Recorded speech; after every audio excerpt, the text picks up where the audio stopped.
It all started one crisp morning when I stepped outside with my coffee, ready to enjoy the peaceful start of the day. However, my excitement quickly faded as I stared at the empty patch where my cherished tomatoes had been just a day ago. The spot was now a bare, desolate stretch of dirt. I froze, gazing at the empty space with disbelief, much like a parent grieving the sudden disappearance of their favorite child. Now, you might think I was overreacting, but these tomatoes weren't just fruits to me. They were my pride and joy, my refuge from the everyday grind of life. Plus, gardening was much more affordable than therapy. As I stood there, trying to process the loss, I surveyed the neighborhood. The well-kept lawns, tidy houses, and cheerful neighbors all seemed strangely ominous. Someone had dared to trespass onto my property and steal my precious tomatoes. I had to find out who did this. I paused for a moment, reminding myself that I wasn't in some dramatic detective story.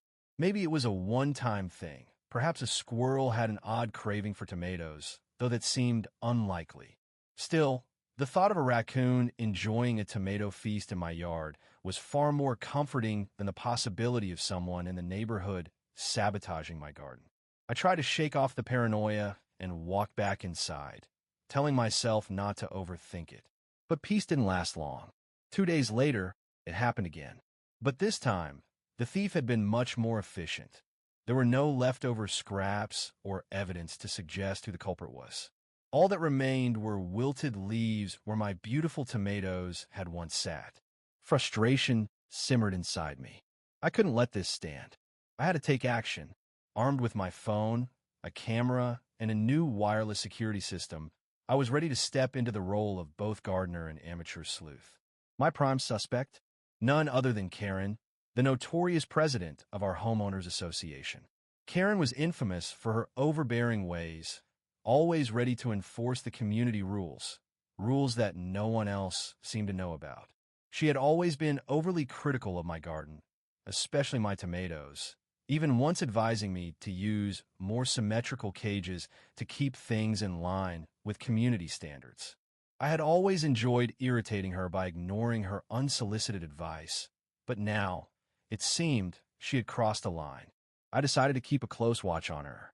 That very evening, while I watered my plants and feigned innocence, I saw Karen walking her dog, a miniature poodle named Princess.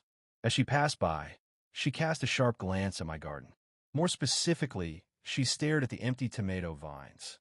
When she noticed me watching, she gave me an exaggerated, cheerful smile and waved her hand dramatically. "What a shame about your tomatoes," she said, her voice dripping with just the right amount of condescension. "Guess gardening isn't for everyone." Her words only raised more suspicions in my mind. I forced a smile and mumbled something about raccoons, but deep down I knew better. No, it wasn't a raccoon that had been raiding my garden. It was someone much more calculating. Someone who wore pastel cardigans and sensible shoes. After she passed, I quickly set up my surveillance camera, hiding it among the foliage. I adjusted the angle and checked my phone.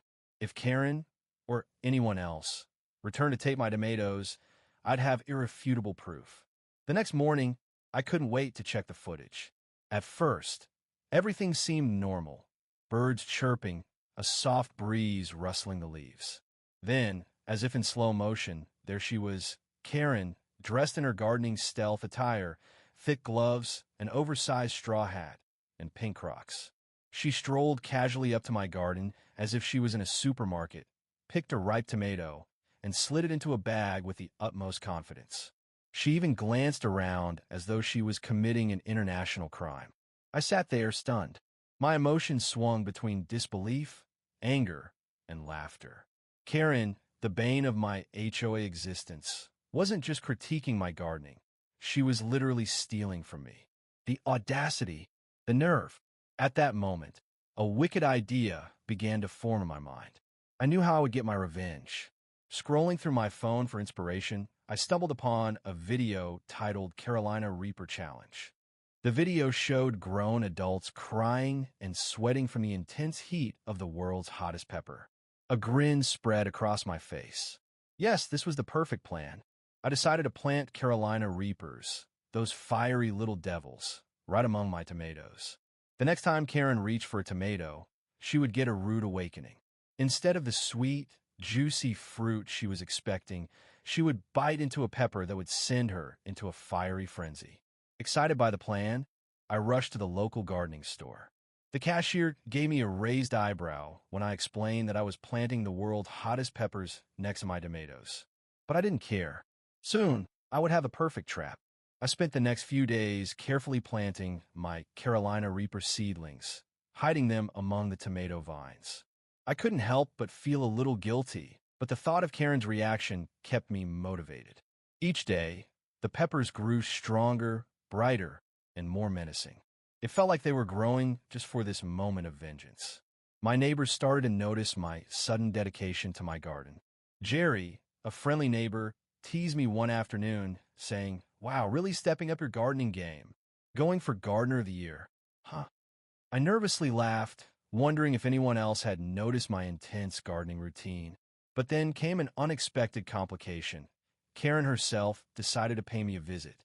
It happened right after I finished covering the peppers with leaves to hide them.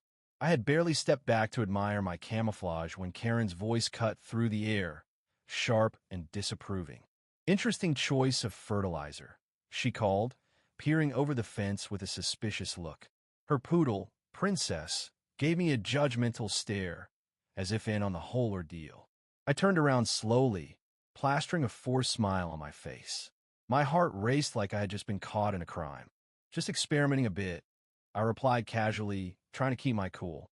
Karen took a dramatic step forward, ready to launch into yet another one of her unsolicited gardening rants. "Well, just remember," she said, wagging her finger as if imparting ancient wisdom, "community guidelines clearly state that plants must be aesthetically pleasing and non-hazardous." She paused, letting the weight of her words sink in. "Wouldn't want to accidentally poison anyone, now would we?" I laughed nervously, trying to hide my anxiety. "Of course not, Karen," I said, hoping she would leave before she noticed the shaky hands and the guilt written all over my face. After a tense moment of scanning my garden for any signs of wrongdoing, she finally left, the smell of lavender perfume lingering in the air. I let out a sigh of relief, but my heart was still racing. The stage was set, and now all I could do was wait. As the days passed, the anticipation built within me. My tomatoes began to ripen, and the Carolina Reapers grew fiercer by the hour. Each time I checked the garden, a part of me reveled in the upcoming moment of reckoning. Karen had no idea what was coming her way, but deep down, I couldn't help but wonder if I was crossing a line myself. Was I becoming as obsessed as she was with rules and control? Then, the fateful day arrived. Karen appeared again, her poodle prancing beside her, and I could tell she was once more eyeing my garden with suspicion. My heart pounded in my chest as she reached for a tomato, but this time, she took a bite. The look of shock and horror that spread across her face was priceless. She gasped, her cheeks turning red, and before I knew it, she was sprinting away, clutching her throat, the poodle trailing behind her in confusion. It was a moment of sweet, fiery revenge, poetic justice in its purest form. The whole neighborhood would talk about it for weeks, though I wouldn't be admitting to my role anytime soon. As I stood there, watching Karen retreat, I felt a sense of calm settle over me. Sometimes a little bit of mischief is exactly what it takes to restore balance.